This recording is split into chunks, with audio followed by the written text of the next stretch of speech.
கட்சி தலைவர்கள் தேர்தல் பிரச்சாரம் பண்ணுற மேடைகள்ல ஓப்பன் வேல நின்று மைக் பிடிக்கிற பாயிண்ட்கள்ல இருக்கிற கூட்டத்தை பார்த்து மக்கள் கிட்ட எழுச்சி தெரியுதுன்னு உற்சாகமா பேசுறாங்க.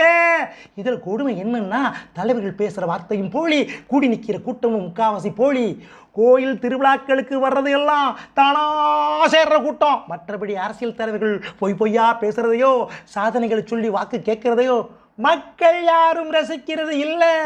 பெரிய அரசியல் கட்சிகளில் கோடிக்கணக்கான உறுப்பினர்கள் இருக்கிறது வாஸ்தவம் தான். அதுக்காக அவங்க வேலையை போட்டுட்டு அரசியல் தலைவர்கள் பேசுகிறத நேரில் பார்க்க வரமாட்டாங்க.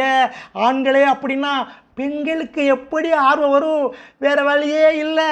கட்சி நிர்வாகிகள் தொண்டர்கள் கூட்டத்துக்கு வந்தாலும் தலைக்கு ரூபா 300 200 கொடுத்து கூட்டத்தை காமிக்க வேண்டியிருக்கு. எல்லா கட்சிகளோட ரூட்டும் இதுதான். மறக்காம சர்ப்ரைஸ் பண்ணுங்க. தேங்க்யூ.